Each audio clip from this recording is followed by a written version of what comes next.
जय हिंद दोस्तों, गुरु study channel में आपका स्वागत है। आज हम इस वीडियो में मध्यकालीन भारत के एक नए टॉपिक तुगलक वंश पर चर्चा करेंगे। तुगलक वंश का जो संबंध है वो दिल्ली सल्तनत से है और ये दिल्ली सल्तनत की क्लास 3 है। चलिए शुरू करते हैं। तुगलक वंश का जो समय पीरियड रहा है वो 1320 से 1414 ईस्वी तक रहा है। तुगलक कोई जाति न होकर सुल्तान का व्यक्तिगत नाम था, इसलिए इतिहासकारों ने सुविधा के लिए इसे तुगलक वंश का नाम दिया। इब्न बतूता के अनुसार तुगलक तुर्कों की कराना शाखे से थे। कराना तुर्क एवं मंगोल की मिश्रित जनजाति थी। अब बात करते हैं कि भाई तुगलक वंश का संस्थापक कौन था। यानी कि ग्यासुद्दीन तुगलक जो है इसका वास्तविक संस्थापक था, यानी कि गाजी मलिक अथवा तुगलक गाजी ग्यासुद्दीन तुगलक के नाम से 1320 ईस्वी में दिल्ली का सुल्तान बना। और अलाउद्दीन के समय वह क्या था, दीपालपुर का गवर्नर था। कौन? ग्यासुद्दीन तुगलक। लेकिन जब ग्यासुद्दीन तुगलक अपने जो है दिल्ली का सुल्तान बना था तो उसने देखा कि दिल्ली में बहुत बड़ी बड़ी समस्याएं पैदा हो रही हैं और बहुत बड़ी बड़ी समस्याएं विद्यमान भी थी। ठीक है, तो इसने क्या किया कि और देखा तो प्रांतों में विद्रोह भी हो रहे थे। तो क्या किया इसने, तेलंगाना के जो राजा था प्रताप रुद्रदेव उससे मिलना चाहा, लेकिन उसने मिलने से इनकार कर दिया। इस बात से थोड़ा सा रुष्ट हुआ, लेकिन सुल्तान ने क्या किया, अपने पुत्र जोना खां को वारंगल की ओर भेज दिया। अब क्या किया कि तेलंगाना के बाद जाजनगर ने उड़ीसा में सैनिक अभियान भेज दिया। 1324 ईस्वी में उल्गू खां के जोना खां की विजय हुई, जीत गया वो। तो अब इसके बारे में बताया कि जोना खां को दुनिया का खान भी कहा जाता है, कि समसुंदरी के अभिलेखों में ये कहा गया है कि जोना खां दुनिया का खान कहा गया है जोना खां को। और भारत में जितनी भी नहर खुदवाई हैं उनका नहर खुदवाने का श्रेय भी जो था किसको जाता है कि ग्यासुद्दीन तुगलक को। ये पहला शासक था। तो अमीर खुसरो उसका राजकवि था। लकड़ी के भवन से गिरने के कारण क्या हो गई, इसकी मृत्यु हुई थी। और 1325 ईस्वी में इसकी जब मृत्यु हुई तो कहाँ हुई थी, अफगानपुर में इसकी मृत्यु हुई थी। और तुगलकाबाद जो दिल्ली के समीप थे उसे वहाँ पर दफनाया गया था।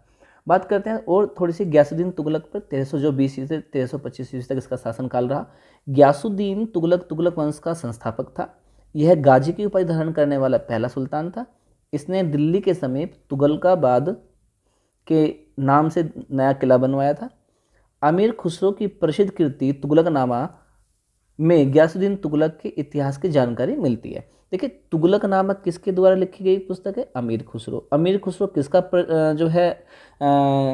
किसके दरबार का राजकवि था, तो ग्यासुद्दीन तुगलक का था।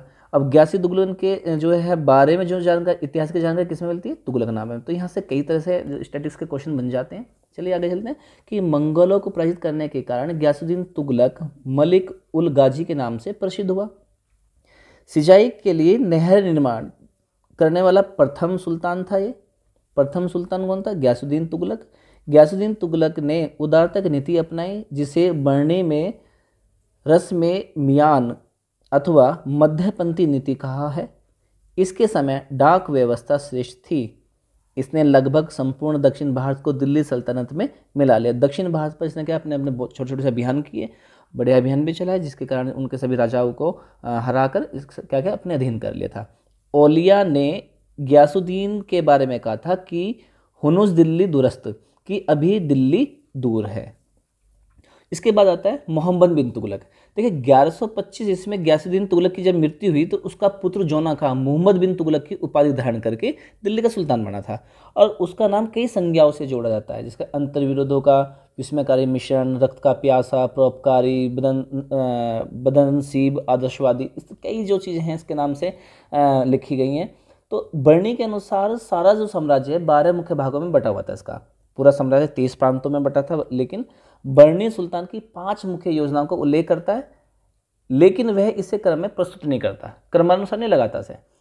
लेकिन फिर भी मैं थोड़े से उन पर प्रकाश डाल देता हूँ। 5 कौन से थी वे, कि दुआब में कर वृद्धि, देवगिरी यानी कि देवगिरी दौलताबाद को राजधानी बना दिया जिसने, सांकेतिक मुद्रा जारी की, खुरासान पर आक्रमण किया, कारिज का अभियान चलाया, इस तरह के बहुत सारे इसने काम किए। ठीक है, अब इसके बाद भी और भी क्या है, इस पर बात करते हैं। इसमें मोहम्मद बिन तुगलक 1324 से 1351 ईस्वी इसका समय पीरियड रहा है। मोहम्मद बिन तुगलक के शासनकाल में दिल्ली सल्तनत ने अपने चरम के साथ साथ विघटन की शुरुआत भी की देखी। इसने मंगोलों को हराया था। इसके शासनकाल में योग्यता के आधार पर अधिकारी नियुक्त किए गए, उदारतापूर्ण धर्मनिरपेक्ष नीति अपनाई गई। इब्न बतूता यानी कि मोरक्को का निवासी मोहम्मद तुगलक का समकालीन था, जिसे मोहम्मद तुगलक ने अपने राजदूत के रूप में चीन भेजा। मोहम्मद बिन तुगलक दिल्ली सल्तनत का एकमात्र ऐसा सुल्तान था जो साक्षर था, पढ़ा लिखा था और जिसने धार्मिक तथा दार्शनिक शिक्षा प्राप्त की। यह एक अच्छा कवि एवं संगीत प्रेमी था। इनके संगीत से बहुत प्यार करता था मोहम्मद बिन तुगलक। उसके विचार निर्णय अपने समय से आगे थे, इसलिए वह एक शासक रूप में सफल नहीं हो सका। मोहम्मद तुगलक ने आदिलाबाद के किले और जहांपनाह नगर का निर्माण कराया था। इसके शासन के दौरान दक्षिण भारत में 3 प्रमुख राज्य का उदय हुआ, विजयनगर, बहमनी और मदुरै। ये इसने 3 राज्य बनवाए थे, इनका उदय हुआ था। मोहम्मद बिन तुगलक की इसने क्या क्या प्रयोग किए? दिल्ली से देवगिरी यानी कि दौलताबाद इसने राजधानी परिवर्तित की 1327 ईस्वी में। 2 साल बाद ही पानी की कमी के कारण राजधानी को पुनः परिवर्तित दौलताबाद से दिल्ली करना पड़ा। सांकेतिक मुद्रा का प्रचलन किया यानी कि 1329 ईस्वी में चांदी के टका मुद्रा के बराबर मूल्य का कांसे का सिक्का चलाया उसने तांबे की मुद्रा प्रणाली भी चलाई, जिसे बाद में वापस ले लिया गया था। उसने चीनी घुसपैठ की आशंका के विरोध में खुरासान अभियान 1332 ईस्वी चलाया, जो असफल रहा था। कराचिल अभियान 1334 ईस्वी। चीनी घुसपैठ को रोकने के लिए कुमायूं पहाड़ियों का अभियान किया गया था, यह भी असफल रहा। कृषि के विस्तार और सुधार के लिए कृषकों को तकावी ऋण सुविधा के उद्देश्य से एक नया कृषि विभाग दीवान ए अमीर कोही की स्थापना की। भ्रष्ट अधिकारियों के कारण यह भी असफल रहा था। दिल्ली सुल्तानों में से यह प्रथम सुल्तान था जो हिंदुओं के त्योहारों जैसे होली में भाग लेता था। यानी कि अब तक के जितने मुस्लिम सुल्तान हुए हैं, उनमें से यह पहला सुल्तान था जो जितने भी हिंदू त्योहार होते थे, होली, दिवाली, इनमें सभी में ये क्या था, भाग लेता था, उसमें हिस्सा लेता था। क्योंकि उदारतापूर्ण था, इसका एक नेचर भी था और धर्मनिरपेक्ष भी इसने नीति अपना रखी थी। तो 1351 ईस्वी में सिंध भट्टा के विरोध को दबाते हुए सुल्तान की मृत्यु हो गई थी। जो भट्टा में थट्टा में विद्रोह हो रहा था, जो सिंध विद्रोह के नाम से भी जाना जाता है, उसको दबाने के लिए गया था, वहाँ पर इसकी क्या होती है, मृत्यु हो जाती है। इसकी मृत्यु पर बदायूं ने कहा था कि सुल्तान को अपनी प्रजा से और प्रजा को सुल्तान से मुक्ति मिल गई। मोहम्मद बिन तुगलक के समय ईरान, ख्वारिज़म, चीन, इराक आदि के साथ राजदूतों का आदान प्रदान हुआ, जिससे दिल्ली सल्तनत की प्रतिष्ठा बढ़ी और विदेशों से आर्थिक एवं सांस्कृतिक संपर्क में वृद्धि हुई। मोहम्मद बिन तुगलक के कई असफल प्रयोगों के कारण उसे अभागा आदर्शवादी कहा गया है। अब आता है फिरोज शाह तुगलक 1351 ईस्वी से 1388 ईस्वी। अब देखिए फिरोज शाह तुगलक क्या कि भाई 1351 में मोहम्मद बिन तुगलक की मृत्यु हो गई। उसके बाद क्या हुआ, उसका चचेरा भाई था ये फिरोज शाह तुगलक, ये सुल्तान बन गया। उसने क्या किया, बंगाल का प्रथम अभियान 1353 से 54 ईस्वी में किया और बंगाल में जो अर्थव्यवस्था फैली थी उसका नेतृत्व हाजी इलियास के हाथों में था। इसने दूसरा अभियान कब चलाया, 1359 से 60 ईस्वी में किया, ये वह भी असफल रहा। इस प्रकार से कि बंगाल स्वतंत्र हो गया और इसी अभियान के दौरान उसने गोमती नदी के किनारे मोहम्मद बिन तुगलक की स्मृति में जौनपुर नगर की भी स्थापना की। किसने, फिरोज शाह तुगलक ने। जाजनगर पर इसने आक्रमण करके भानुदेव द्वितीय को हरा दिया था और वह जगन्नाथ मंदिर को भी लूट लिया था। कब, 1358 से 58 ईस्वी में। 1365 ईस्वी में इसने क्या किया, नगरकोट कांगड़ा पर आक्रमण किया, वहाँ के शासक को हराया। वह ज्वालामुखी मंदिर कांगड़ा हिमाचल प्रदेश जो है, कांगड़ा हिमाचल प्रदेश में, उसको भी लूट लिया।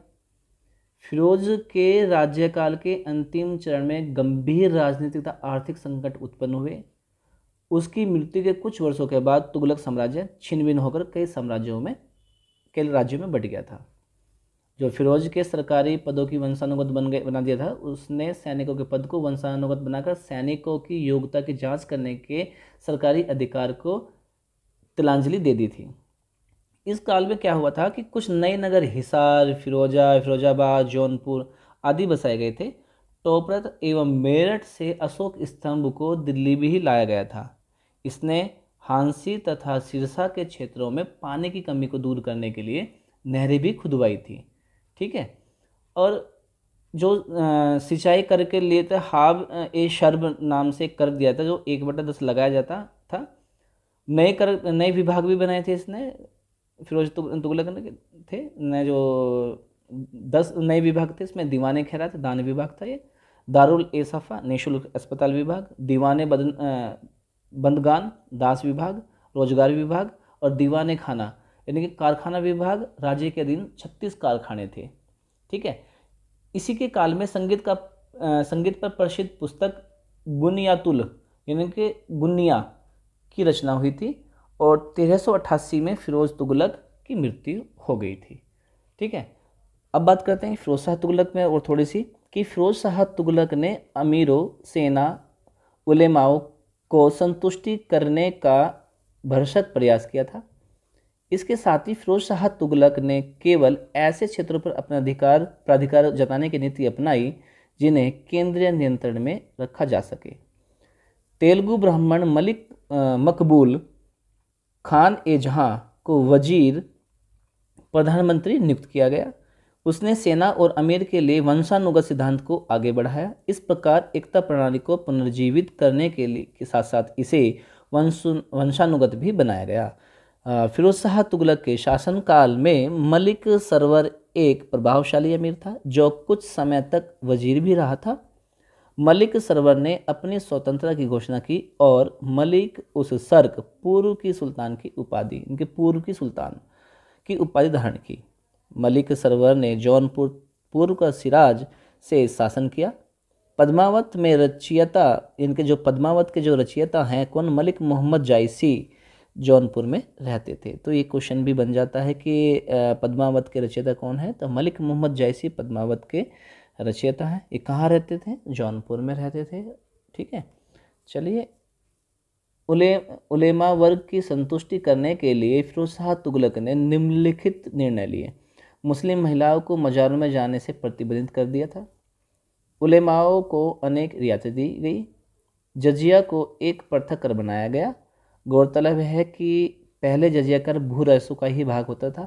केवल बच्चों, महिलाओं और विकलांगों को इस कर से छूट प्राप्त थी। फिरोज शाह तुगलक ब्राह्मणों पर जजिया लगाने वाला प्रथम शासक था। फिरोज शाह तुगलक ने 2 नए सिक्के चलाए, आधा जीतल के आधे मूल्य के बराबर और बिख जीतल के 1/4 मूल्य के बराबर। नेक्स्ट है, फिरोज शाह तुगलक के द्वारा 3 प्रसिद्ध नगर हिसार, जौनपुर, फिरोजाबाद, दिल्ली स्थापित किए गए। उसने जौनपुर की स्थापना अपने भाई जोना खां की स्मृति में की थी। यह सल्तनत का पहला ऐसा सुल्तान था जिसने राज्य की आमदनी का ब्यौरा तैयार करवाया था। फिरोज शाह तुगलक ने इजारेदारी को पुनः बढ़ावा दिया था। इसने बंगाल में 2 असफल अभियानों का नेतृत्व किया था। इस प्रकार बंगाल दिल्ली सल्तनत के निर्णय से स्वतंत्र हो गया था। इसने शाही फैक्ट्रियाँ, इनके कारखाना खुलवाए थे जिसमें हजारों गुलाम काम करते थे। नेक्स्ट है कि इस्लामी कानून द्वारा स्वीकृत 4 प्रकार के कर लगाए गए। खराज, भूमि कर, खुम्स युद्धों में की संपत्ति का 1/5वां हिस्सा, जजिया हिंदुओं से लिया जाने वाला धार्मिक कर और जक़ात 2.5% की दर से मुस्लिमों की संपत्ति पर लिया जाने वाला कर। इसने नहरों का निर्माण करवाया, जैसे एक नहर सतलज नदी से दीपालपुर के पास और दूसरी नहर यमुना नदी से सिरमूल के पास फिरोज शाह तुगलक द्वारा बनाई गई। नहरों में उलुंग खानी और रजबाही सर्वाधिक प्रसिद्ध है।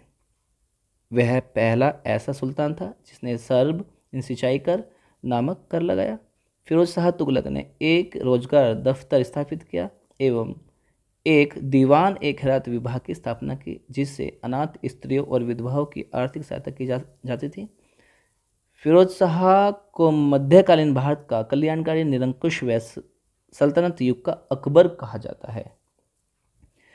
इसका राज्याभिषेक 2 बार हुआ। दिल्ली सल्तनत का ऐसा पहला सुल्तान था जिसने इस्लाम के कानूनों और उलेमा वर्ग को राज्य के शासन में प्रधानता प्रदान की। इसकी धार्मिक नीति धर्मांधता और सहिष्णुता की रही। फिरोज ने स्वयं को खलीफा का नायब कहा और अपने सिक्कों पर खलीफा नाम अंकित करवाया। अब है नसीरुद्दीन मोहम्मद 1390 से ईस्वी से 1398 ईस्वी। नसीरुद्दीन मोहम्मद तुगलक वंश का अंतिम शासक था। इसके शासनकाल के दौरान तैमूर के आक्रमण 1398 ईस्वी ने दिल्ली सल्तनत को कमजोर कर दिया था। जब तैमूर दिल्ली में दाखिल हुआ तो कोई उसका विरोध करने वाला नहीं था। वह 1399 ईस्वी में दिल्ली से चला गया था। 15वीं शताब्दी की शुरुआत में दिल्ली सल्तनत का विघटन शुरू हो गया और कई स्वतंत्र राज्यों का उदय होने लगा था, जैसे मालवा, गुजरात आदि। इसकी मृत्यु पर लोग व्यंग्यपूर्ण कहा करते थे कि शहनशाह की सल्तनत दिल्ली से पालम तक फैली हुई है। तुगलक वंश 1412 ईस्वी में समाप्त हो गया। नेक्स्ट है, आशा करता हूँ कि आपको ये वीडियो पसंद आई होगी। प्लीज़ लाइक करें, शेयर करें, सब्सक्राइब करें। मिलते हैं इसके अगले नए टॉपिक के साथ। तब तक के लिए जय हिंद, जय भारत।